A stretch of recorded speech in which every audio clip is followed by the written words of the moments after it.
perceber que não adianta estarmos com questões estatísticas. Sabes porquê? Porque depois eu desenhei aqui uma curva vermelha à volta daquilo que se pode caracterizar como o último terço do campo, Mariana. E isto que é que é? Como tu vês, só está tudo azul. Ou seja, o Benfica, o adversário do Sporting, não teve praticamente ações no último terço do campo.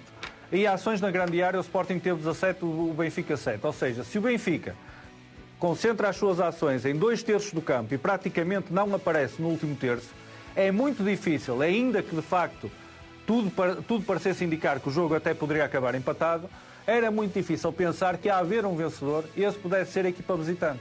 E esta realidade de haver um adversário que só consegue jogar em 2 terços do campo, repito, estando a 6 pontos da equipa que está a defrontar, isso ao acontecer só beneficia um dos adversários, que é aquele que está na liderança. É o Sporting, que tem margem de manobra para gerir. Portanto, a partir daqui, seja com polémica Palhinha, sem polémica Palhinha, o próprio Rubem Amorim criticou a alguns momentos o tal toque de calcanhar. Eu até sou capaz de jurar que o toque de calcanhar foi do Mateus Nunes, precisamente à frente do banco de Sporting.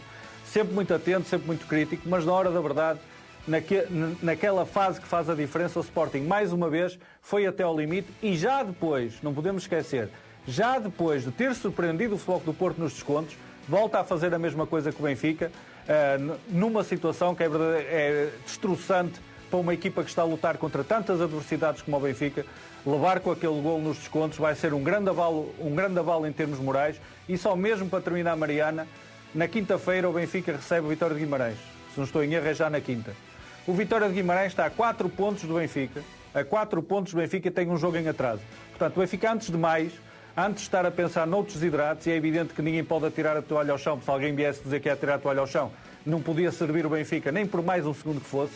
O Benfica vai ter que se preocupar já no próximo jogo em garantir que nenhum adversário se aproxima mais da sua posição. E depois, a partir daí, tentar reconstruir, ganhar ímpeto, recuperar algum ímpeto, o que não vai ser fácil, porque esta situação do Benfica arrasta-se de indefinição, quase de purgatório permanente do Benfica, arrasta-se há demasiado tempo.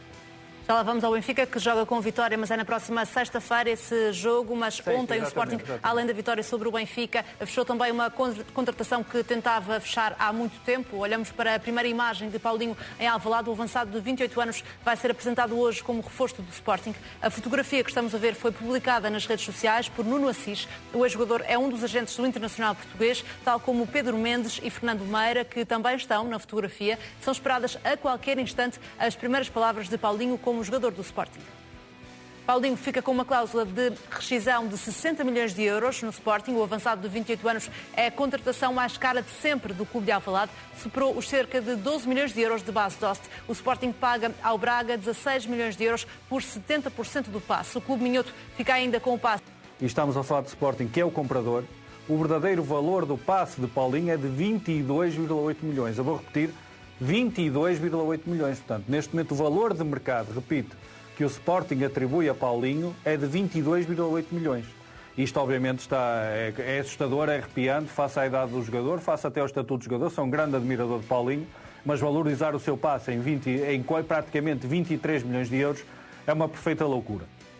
Em condições normais, eu poderia dizer-te que este negócio tem 2 vencedores. O Sporting de Braga claramente jogou pelo seguro, claramente jogou face às condições que estavam a ser colocadas em cima da mesa. Desportivamente tem o curto prazo garantido pela chegada de Sporar. Com o dinheiro que vai entrar em Braga, repito, numa altura de crise em que nenhum dos principais clubes portugueses fez vendas, o Sporting de Braga encaixar este dinheiro é praticamente irrecusável. Agora, a partir daí, o Sporting também não é perdedor, porque o Sporting vai contratar o único avançado, o único ponta de lança que Rubem Amorim verdadeiramente queria, Mariana. Se Rubem Amorim acredita, é obcecado por Paulinho, acredita em Paulinho, diz que Paulinho é o melhor avançado a atuar em Portugal e acredita, e também isso leva-nos todos a crer que Paulinho poderá dar uma dimensão ainda mais eficiente ao ataque do Sporting. Se o Sporting já era o principal candidato ao título, se tem uma vantagem clara sobre o Futebol Clube do Porto e Benfica, vai ficar na expectativa precisamente deste Sporting de Braga poder travar o Futebol Clube do Porto no próximo fim de semana e alargar ainda mais a sua vantagem se cumprir a sua parte. Perante todo este cenário, o Sporting é vencedor do ponto de vista desportivo porque conseguiu dar ao treinador um reforço que ele efetivamente queria a todo custo. portanto, vamos ver que Sporting vamos ter com Paulinho, sendo certo, disso ninguém tem dúvidas, que com todo o respeito pelo trabalho excelente e até pela forma quase incómoda como o Tiago Tomás joga, incomoda os adversários, vai à luta, tem uma grande disponibilidade, mas Paulinho é outro tipo de jogador, dá outro tipo de dimensão ao ataque. Vamos ver o que é que Rubem Amorim vai fazer com Paulinho. Certo é que, ao contrário, por exemplo, do Benfica, que só contrata Lucas Veríssimo, um central, não me parece que vai fazer assim tanta diferença nesta altura. Ou o Futebol Clube do Porto não contrata ninguém, o Sporting adquire um verdadeiro reforço. Se calhar gastou mais do que seria normal, mas o objetivo final, por isso é que falei tanto da missão, o objetivo final parece justificar tudo em Alvalade. A qualquer momento vamos também acompanhar as primeiras palavras de Paulinho como reforço do Sporting, sendo um jogador especificamente pedido por Rúben Amorim, e há aqui mesmo uma fixação, porque Rúben Amorim disse desde sempre que ou era Paulinho ou não era nenhum reforço, foi isso que aconteceu no último verão, por isso mesmo o sucesso desta contratação recai particularmente nos ombros de Rúben Amorim?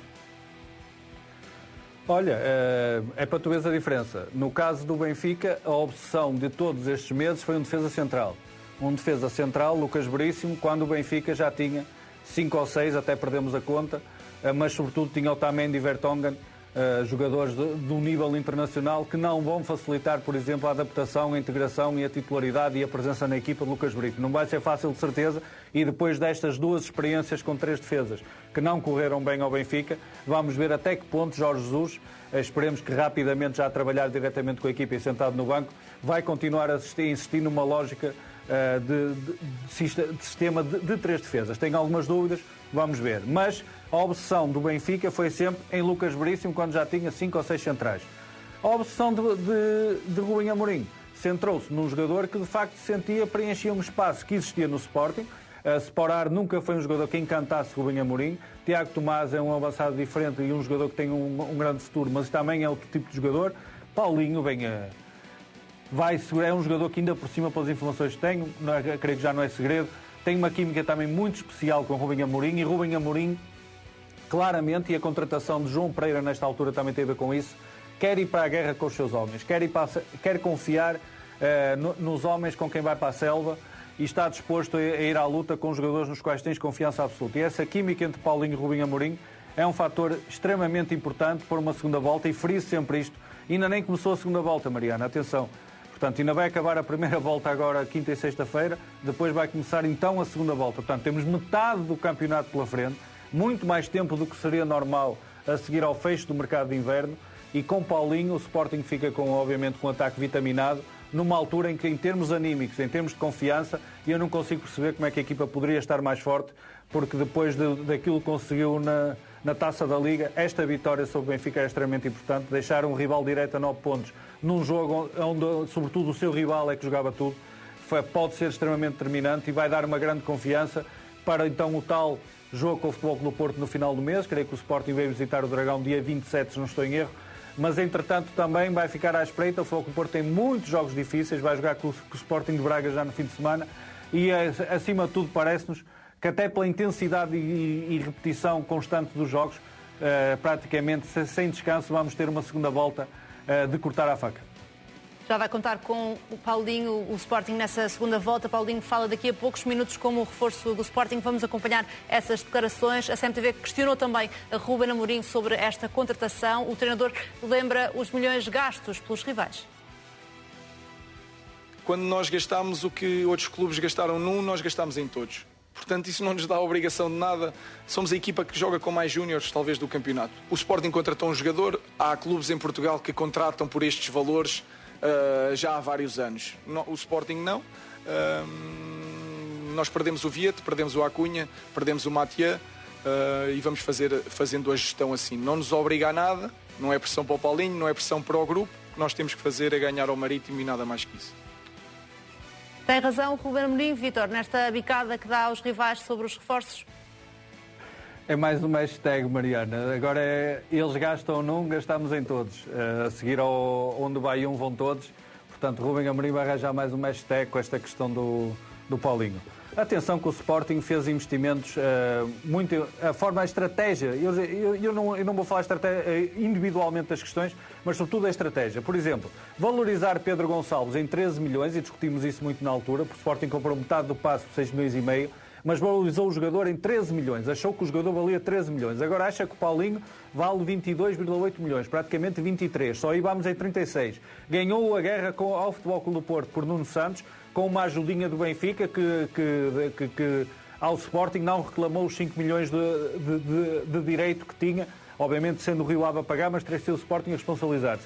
Ou seja, mesmo obviamente não entrando na loucura de investimento do Benfica, porque o Benfica, e eu chamo loucura ao investimento porque é em contraciclo, o presidente Luís Filipe Vieira teve que ter muita coragem para, numa altura em que se previa que a nível mundial a economia estava em contração, não havia garantia de receitas esta temporada, porque, por exemplo, se os campeonatos tivessem que parar, nem o dinheiro da televisão chegaria aos clubes. Estar a fazer os investimentos que o Benfica fez foi um ato de enorme coragem para dar todas as condições a Jorge Jesus para poder arrasar como ele chegou a prometer esta temporada. Simplesmente a realidade tem sido diferente daquilo que estava projetado, mas eu queria só dizer-te isto para perceberes como as coisas são ingratas. Na 16ª jornada da época passada, é para falarmos na questão de quantos investimentos fazem a diferença. Na 16ª jornada da época passada, o Benfica ganhou por 2-1 ao Aves. E a equipa titular do Benfica, e os benfiquistas nos estão a ouvir, vão-se lembrar, era Odisseias, André Almeida, Rubem Dias, Ferro, Grimaldo, Gabriel, Weigl, Pizzi, Chiquinho, Jota e Seferovic. Isto foi a equipa, sensivelmente, obviamente com uma ou outra diferença, porque depois também entraram no banco Samaris, Carlos Vinícius e Sérvi. Foi mais ou menos a equipa que as primeiras 18 jornadas do campeonato só perdeu um jogo, foi aquele jogo em casa com o Futebol Clube do Porto. Essa equipa de Bruno Lage de facto arrasou, com muito menos meios, com muito menos milhões. Esta temporada, pela forma esquisita como a temporada foi lançada, a começar mais tarde, problemas de Covid, sobrecarga enorme devido à concentração de jogos, dificuldade até de Jorge Jesus em conseguir implementar as suas ideias de jogo, ou melhor, desenvolvê-las, porque começou a temporada muito bem, depois as coisas começaram a borregar. Nesse sentido, Rubem Amorim foi muito mais feliz, aproveitou a fase que esteve no Sporting a temporada passada, onde até a reta final não foi ideal, para lançar as sementes e os alicerces que esta temporada fizeram a diferença. Agora, aquilo que me parece que é mais impressionante no Sporting é apesar do Sporting dar a ideia muitas vezes de ser um clube dividido, um clube em guerra civil, parece-me que há uma grande união interna e uma grande consonância de objetivos entre Frederico Varandas, Hugo Viana, Rubem Amorim e Balneário. E este pilar forte que faz o Sporting ser extremamente competitivo é aquilo que torna o Sporting extremamente perigoso e o candidato mais forte ao título. E a partir deste momento, ou a partir dos últimos sucessos do Sporting, vai ser muito difícil que toda a massa associativa de Sporting não seja contagiada por este grande momento que o clube atravessa. Ainda vamos voltar ao Sporting, até para acompanhar as primeiras palavras de Paulinho como reforço do clube de Alvalade. Vamos também falar sobre João Pereira, sobre palavras curiosas de Rubem Amorim sobre o experiente lateral direito. Mas para já avançamos com o Benfica. Darwin Núñez terá sido alvo de mensagens intimidatórias nas redes sociais. Horas depois do derby, o avançado uruguaio fechou mesmo as páginas que tinha nas redes sociais. A derrota do Benfica frente ao Sporting levou a uma onda de contestação por parte dos adeptos benfiquistas. Na página de Grimaldo é possível ler muitos insultos. De acordo com o Jornal Record, outros jogadores, como Seferovic, Gabriel, Odisseias, Gilberto, Nuno Tavares e Pizzi, mantêm as páginas pessoais ativas, mas a função que permite comentários está limitada. Everton Cebolinha também apagou as páginas que tinha nas redes sociais, mas fê-lo alguns dias antes do derby. A maior fatia da responsabilidade pelo mau momento do Benfica é dos jogadores, Vítor.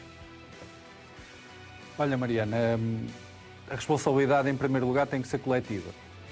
Ninguém se vai pôr de fora e estamos todos na expectativa de ouvir o que Rui Costa vai dizer hoje à noite, que é extremamente importante a mensagem que Rui Costa vai deixar na sua encarnada.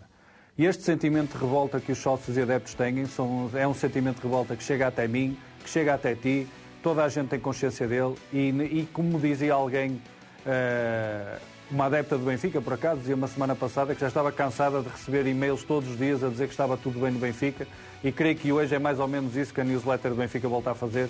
Até considera esta situação de estar a 9 pontos de distância da liderança um desafio. É uma forma de ver as coisas. Só que por muito que se tente pintar a realidade de cor-de-rosa, o Benfica está numa posição muito difícil e extraordinariamente ingrata, porque independentemente de ser possível ou não apontar ao primeiro lugar, nunca em circunstância alguma, depois do Benfica ter falhado a Liga dos Campeões esta temporada, o Benfica estará em condições de não assegurar a entrada direta na Liga dos Campeões da próxima época. Porque a partir daí é a planificação também para a temporada seguinte que fica em xeque, para o segundo ano de Jorge Jesus. Vamos acreditar que Jorge Jesus dá a volta à situação e que vai cumprir contrato, obviamente, mas mesmo a planificação para essa temporada, eu não consigo perceber que tipo de investimento é que o Benfica, não tendo a entrada direta na Liga dos Campeões garantida, poderá fazer a sério para a próxima temporada. Nesse sentido, os jogadores estão a ser avisados, porque é uma forma... aliás, não são só os jogadores, se for às páginas institucionais do Benfica online, também há grandes críticas da maioria, da esmagadora maioria dos adeptos, mas é um sentimento de revolta que, sinceramente, acharia muito estranho, e acho que os próprios responsáveis do Benfica teriam que estar muito preocupados se, estando, repito, a 9 pontos da liderança, não sentissem que a nação benfiquista estava revoltada, estava inconformada, que exigia explicações e, sobretudo, exigia que alguém aponte qual é o caminho para sair da crise. A partir de ontem, pelo menos, eu creio que é um termo que nunca foi muito utilizado, associado ao Benfica este ano, por todos os paliativos, por todas as dificuldades que o Benfica enfrentou. Mas acho que a partir deste momento, a palavra crise tem que estar associada à situação do Benfica. E crise com todas as letras maiúsculas, Mariano. Com todas as letras maiúsculas. O Benfica defronta sexta-feira um adversário que está 4 pontos atrás e tem menos um jogo. Portanto, o Benfica neste momento tem que estabilizar a situação, tem que voltar a ganhar com regularidade, e tem que de uma vez por todas, até porque para a segunda volta a questão da Covid-19 pode esbater-se, porque praticamente a esmagadora maioria do plantel já teve a Covid-19, tem que de uma vez por todas nivelar o seu rendimento por cima, ultrapassar esta sequência de despistes, de desculpas, de explicações, de justificações, de apontar para o futuro e no fim é que sozinho as contas, nem a tirar a toalha. Já há chavões que chegam no futebol português. Os chavões existem, entendemos que sejam utilizados nesta altura, mas por isso é que talvez Rui Costa possa ajudar um bocadinho e provavelmente mais à frente o Presidente Luís Filipe Vieira também diga alguma coisa, sobretudo apontar qual é o caminho a seguir. A CMTV está atenta, já deu aqui conta da preocupação dos responsáveis do Benfica em várias alturas, o Record também. Vamos ver em termos práticos qual é a mensagem que vai ser enviada à nação benfiquista, sendo certo, com esta sequência enorme de jogos, a incapacidade do Benfica de ser regular, de ganhar sequer 2 jogos seguidos, a não ser quando mete um jogo com a Estrela da Amadora na Taça de Portugal pelo meio, é algo que seguramente tinha que preocupar os benfiquistas. Quanto às redes sociais, Mariana, os jogadores ou fecham a página ou bloqueiam as pessoas que os insultam. Não vamos cair em excessos. O apedrejamento ao autocarro do Benfica foi em junho, não foi assim há tanto tempo, foi há 6 meses ou há 7 meses, as pessoas não se esqueceram disso. Tem que haver, sobretudo, uma mensagem que consiga acalmar os ânimos, evitar radicalismos e que não coloque em perigo ninguém que esteja ligado ao Benfica. Isso é fundamental nesta altura, não haja adeptos que possam perder a cabeça. Já houve também uma reação da parte do Benfica, uma reação oficial. O Benfica admite que a situação que vive no campeonato está aquém das expectativas. Na publicação digital News Benfica, o Clube da Luz assume que a distância de 9 pontos para a liderança é inesperada e frustrante. E deixa um aviso. Só uma postura lutadora é aceitável no Luz. O Benfica lembra que continua em prova na Taça e na Liga Europa. Em relação ao campeonato, diz querer aproveitar as oportunidades que surgirem. O Benfica diz ainda que as condições de trabalho dadas à equipa são insuperáveis. Lembra também a qualidade do plantel e a experiência e competência da equipa técnica. Sobre o jogo com o Sporting, o Benfica fala na crueldade dos números e defende que o resultado foi injusto. Considera que o empate era o resultado justo no derby. Já falaste um pouco, Vítor, sobre esta reação, por isso queria centrar-me num aspecto desta comunicação do Benfica, que é o facto de não referir uma única vez o nome de Jorge Jesus. Fala em João de Deus, mas não refere o nome de Jorge Jesus, fala apenas numa equipa técnica experiente e competente, não fala também na ausência do treinador. É surpreendente, o que é que se pode ler daí? Olha, eu também me apercebi dessa situação, mas a News Benfica e vários comunicados do Benfica têm em determinados momentos saído em defesa de Jorge Jesus, às vezes até exagerando um bocadinho nos termos que utilizam para defender Jorge Jesus e para caracterizar a situação que o Benfica atravessa. Eu vou sobretudo valorizar nesta altura, porque todos sabemos como é que sobretudo a que áreas é que este tipo de comunicações estão mais associadas, mais a áreas relacionadas com a comunicação, menos com a área de gestão. O administrador Rui Costa, ao falar, sim, aí eu vou valorizar sobretudo essa situação, aquilo que ele vai dizer. E depois, não sejamos ingênuos, porque não podemos estar aqui, Mariana, vamos ser realistas, nós não podemos estar aqui a noticiar todos os dias que Luís Filipe Vieira telefonou a Jorge Jesus. Não podemos noticiar, independentemente de depois ser caracterizado como reunião ou não, que há conversas onde Rui Costa e Luís Filipe Vieira dão conta do seu descontentamento a Jorge Jesus sobre aquilo que a equipa está a render, a exigir outro tipo de atitude e outro tipo de resultados. Depois, a seguir à derrota com o Sporting, uma coisa eu tenho a certeza, não há absolutamente ninguém na direção do Benfica ou administração da SAD que estivesse descontente com o rendimento da equipa, que tinha ficado contente. Só que agora isto é um beco sem saída, porque o Benfica não pode lançar-se para ano zero, não pode adotar uma política de terra queimada e não pode atirar Jorge Jesus para a fogueira. Tem que proteger Jorge Jesus nesta fase, porque só há uma forma possível do Benfica, esta temporada do Benfica, não acabar em desgraça. Numa altura em que o Benfica está atrás do Sporting de Braga na classificação e com o Vitória de Guimarães a morder os calcanhares, o próprio Benfica tem que dar força a Jorge Jesus, dar condições a Jorge Jesus para regressar,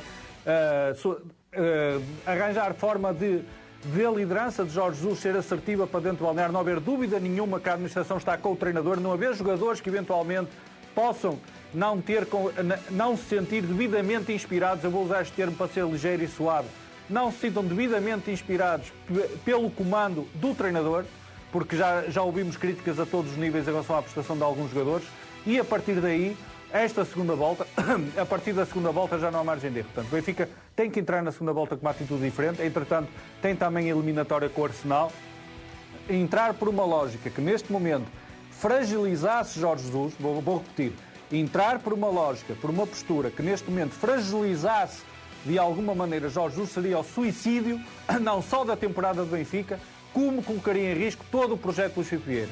E acho que Luís Filipe Vieira não irá cometer de forma nenhuma esse erro e o Benfica vai continuar a apoiar Jorge Jesus, acreditando que há objetivos. Há um objetivo fundamental, que é ser campeão, mas também há outro objetivo que não pode ser descurado, esse sim, fundamental, que é também do ponto de vista financeiro para a estabilidade do projeto, que é ficar em segundo lugar, ou no mínimo garantir a presença nas pré-eliminatórias da Liga dos Campeões, ainda que isso fosse dramático em termos de projeção da próxima época. Nesse sentido, não acredito que o Benfica vá, no imediato, fragilizar Jorge Jesus. Se o fizer, está a dar um tiro no pé. Há muita expectativa para perceber o que é que Rui Costa vai dizer esta noite. Uma comunicação que foi anunciada ainda antes do derby para depois do derby de ontem. Entretanto, o presidente do Benfica, Vítor Pinto, também recuperou da Covid-19. Faz bem o Benfica quando mantém Rui Costa nesta posição de dar a cara num momento difícil? Olha, Mariana, quando foi anunciada a entrevista do Rui Costa, eu achei curioso o timing. Achei curioso que seja, creio, salvo erro, a primeira aparição do novo diretor de comunicação, Pedro Pinto, ante os adeptos do Benfica. Eu vou estar muito atento, obviamente, às respostas do Rui Costa, mas também vou estar atento de que forma, então, é que Pedro Pinto vai conduzir a entrevista, porque creio que será fundamental essa forma como Pedro Pinto conduzir a entrevista. Vai dar, seguramente, uma mensagem para o interior do Benfica sobre qual vai ser o posicionamento, a partir de agora, dos órgãos ligados ao Benfica, na forma como vão escalpelizar a crise e que mensagem vai ser passada aos adeptos do Benfica. Agora, não fazia sentido nenhum estar a alterar o alinhamento para a entrevista, em primeiro lugar, porque quando a entrevista é marcada, obviamente no futebol tudo pode acontecer, haver 3 resultados possíveis, mas não seria seguramente o triunfo do Benfica aquele mais provável, com todo o respeito. Por outro lado, Rui Costa vai seguramente referir-se como figura importante do Benfica, o número 2 do futebol, e putativo presidente do Benfica em 2024, tem que começar a criar também uma habituação de concentrar em si a capacidade de tomar a palavra e falar à nação do Benfica, mesmo quando as coisas possam eventualmente estar mal, ser ele também uma voz de esperança.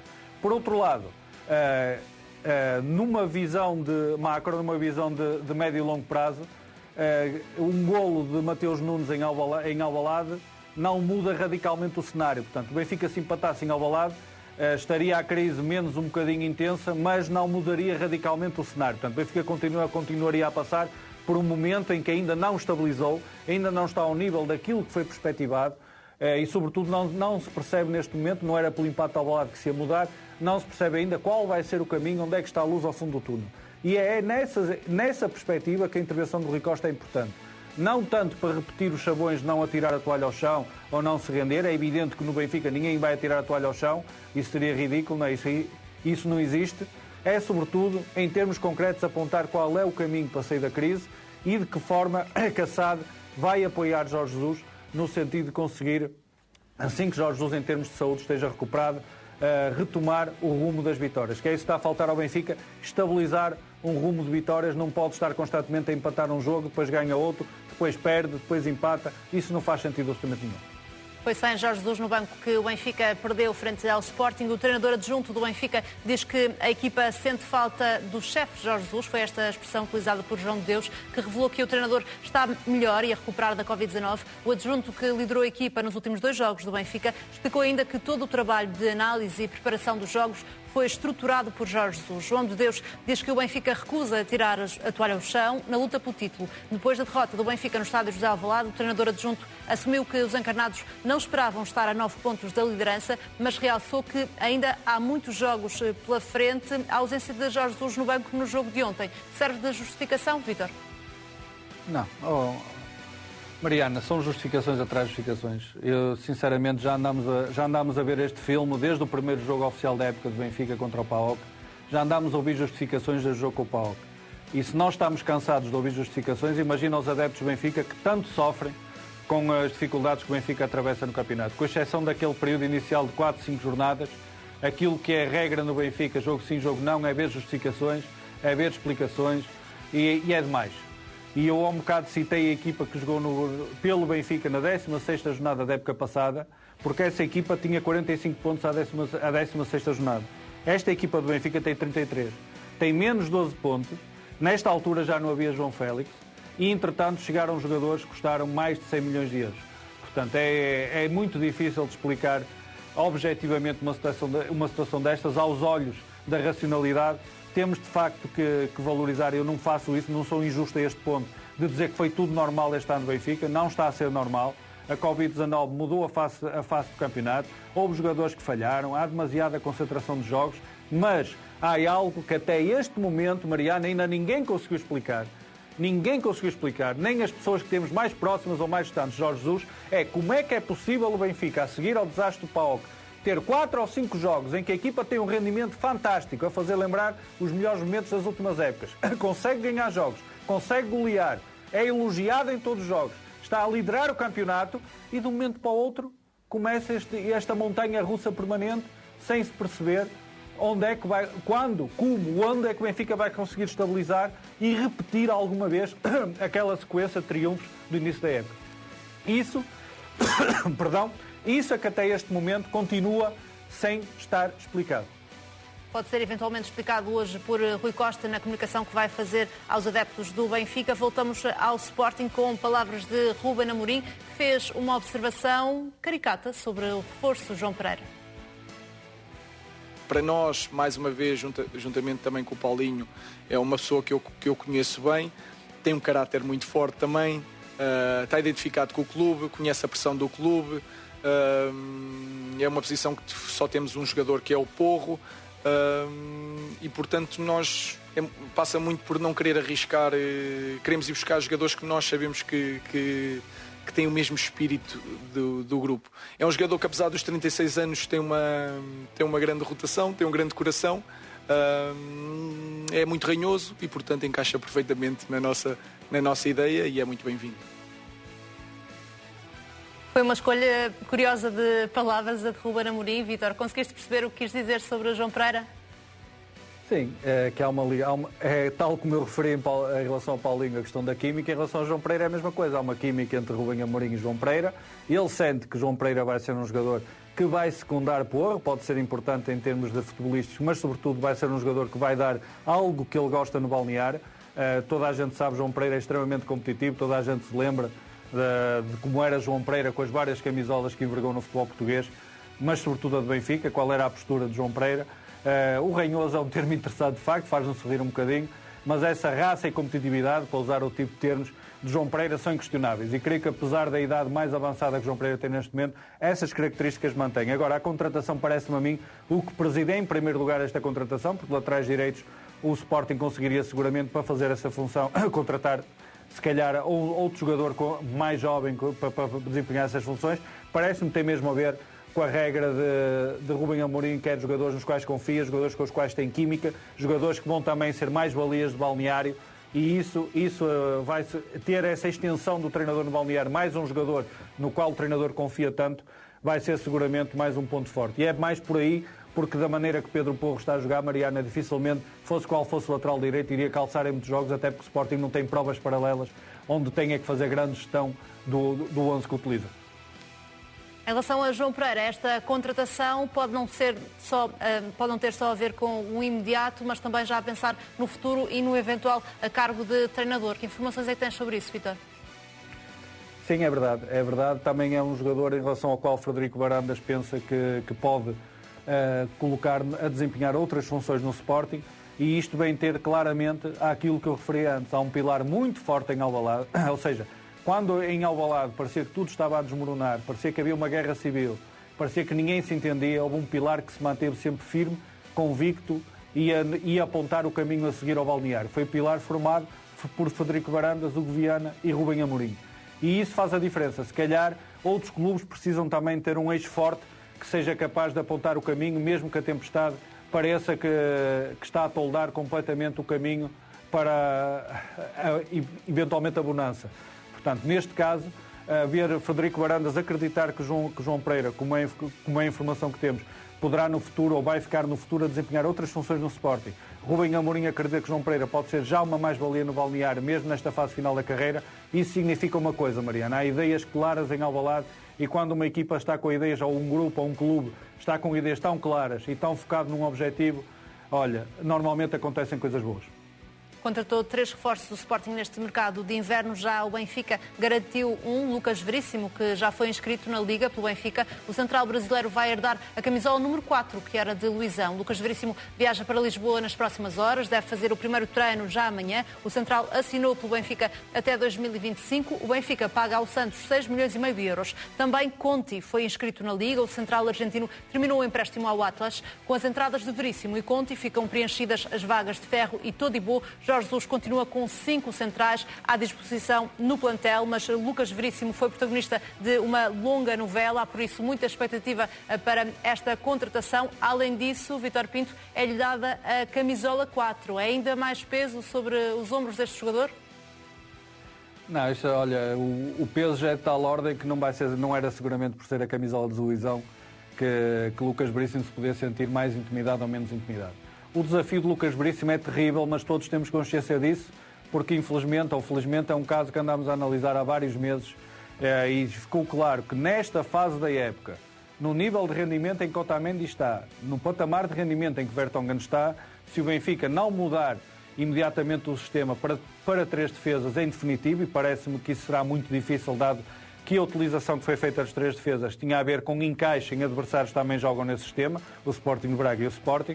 Desde que o Benfica mantenha o sistema normal, com apenas 2 centrais ou com uma linha de 4 atrás, vai ser muito difícil para o Lucas Veríssimo ganhar lugar. Esse vai ser o seu primeiro desafio. Adaptar-se ao futebol português, adaptar-se à realidade europeia e depois lutar contra 2 monstros do futebol, como são Otamendi e Vertonghen, por muito que se possa criticar sobretudo a fase inicial da temporada de Otamendi, porque neste momento já a atitude que Otamendi demonstra, sobretudo depois do jogo com o Futebol Clube do Porto, não há nenhum adepto do Benfica que o esteja a criticar nesta fase.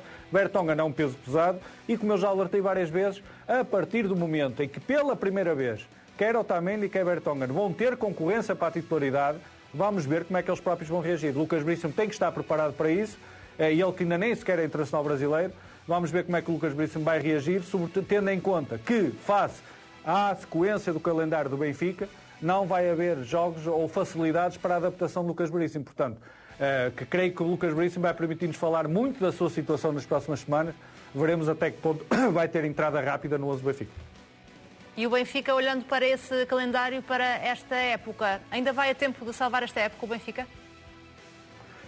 Olha, Mariana, estar a falar de conquista de título, olhando a que o Benfica está atrás de 2 dos rivais, é um desidrato muito complicado de assumir. O Benfica é evidente que a segunda volta ainda nem começou, ou noutras temporadas já assistimos descalabros de adversários, mas eu neste momento já nem coloco o ónus do outro lado. Eu neste momento coloco mesmo o ónus no Benfica. Qual é a solução para o Benfica conseguir fazer uma grande segunda volta, onde consiga recuperar 9 pontos, repito, 9 pontos ao Sporting, e eventualmente também ainda ter que ultrapassar o Futebol Clube do Porto, ou seja, ter que lidar com um atraso de 5 pontos em relação ao Futebol Clube do Porto. algum adepto do Benfica, ou fazendo nós uma sondagem, um dos nossos televotos, Mariana Águas, fazemos aqui um dos nossos televotos, que resultado é que vai dar? Quantos adeptos, e aliás, basta andar pelas redes sociais a ver o que os próprios adeptos do Benfica dizem sobre o rendimento da equipa, sobre a atitude da equipa, sobre o potencial que conseguem ver na equipa neste momento, e vemos que há muito pouca fé que o Benfica seja capaz de fazer essa grande segunda volta, essa fantástica segunda volta, essa segunda volta estonteante, capaz de levar a que conseguisse superar o Sporting em 9 pontos, ultrapassando também o Futebol Clube do Porto. Agora, há patamares intermédios.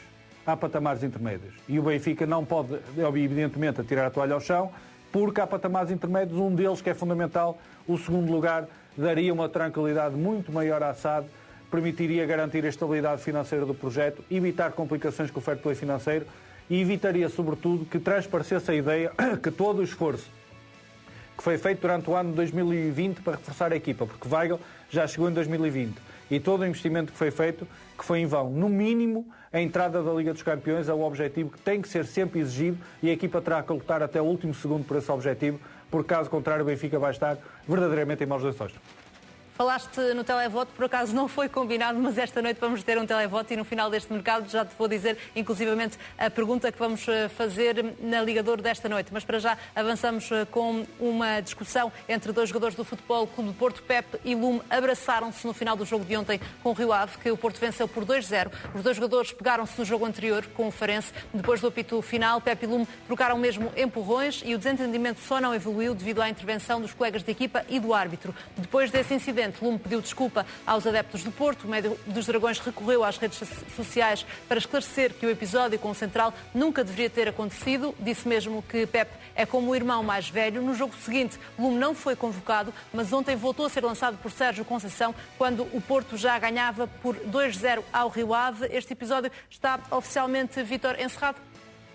Sim, estava encerrado a nível interno, disso eu não tinha a mínima dúvida, a partir do momento que Lume, depois no jogo com o Gil Vicente, nem sequer se ter sentado no banco, ter tido alguma oportunidade neste jogo frente ao Rio Ave, a partir daí percebe-se também do lado de Sérgio Conceição também há confiança de que o jogador pode ter alguma utilidade para o resto da temporada e que não está ostracizado pela reação que teve. Mas creio que mesmo a nível de grupo, a forma como os dois jogadores encararam a situação e até como o Pepe não guardou rancor de forma nenhuma ao Lume, permitiu que o caso se esbatesse de alguma forma e, portanto, não seria por aí, creio que a estratégia do Futebol Clube do Porto também foi essa, não iriam hipervalorizar um caso destes, deixar que o próprio grupo conseguisse solucionar a situação, Sérgio Conceição com a sua liderança conseguisse enquadrar o caso e creio que em pouco mais de uma semana ou numa semana estão dissipadas as dúvidas sobre se tinha ficado alguma fratura interna ou não, portanto o caso está ultrapassado. Está ultrapassada esta situação entre Pepe e Lume, que discutiram no final do jogo anterior do Futebol Clube do Porto. Relativamente a Lume em particular, também da parte do balneário, há esta imagem pública, mas internamente o balneário perdoa Lume? Sim, tenho a ideia que sim, até porque Lume no passado ele tem algumas características próprias, é um jogador jovem, é muito impulsivo. Já houve situações em que a sua impulsividade levou até a ser mal visto por parte dos adeptos, em algumas situações, mas a nível interno é um jogador que as pessoas sabem, os outros jogadores sabem que podem contar com ele. Eu lembro, por exemplo, no final do jogo com o Olympiacos, houve uma confusão entre Uribe e um jogador grego e Lume atravessou-se logo para defender o colega.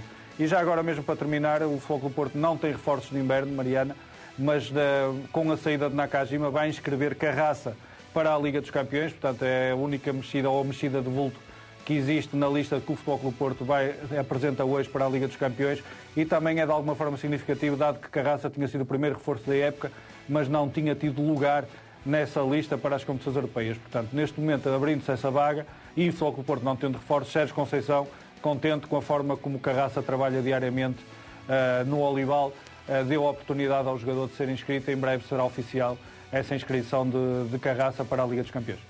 Esta janela de transferências vai estar também em destaque mais logo hoje, às 9h57 da noite, à edição especial do programa Liga de Ouro. Os espectadores da CMTV vão responder à pergunta de quem é a culpa pela crise do Benfica. As hipóteses de resposta neste televoto são 3. Luís Filipe Vieira, Jorge Jesus ou os jogadores. Vai estar em destaque esta pergunta na Liga de Ouro mais logo, mas agora continua connosco porque já a seguir às jornadas 7 com o Francisco Penin. Boa tarde.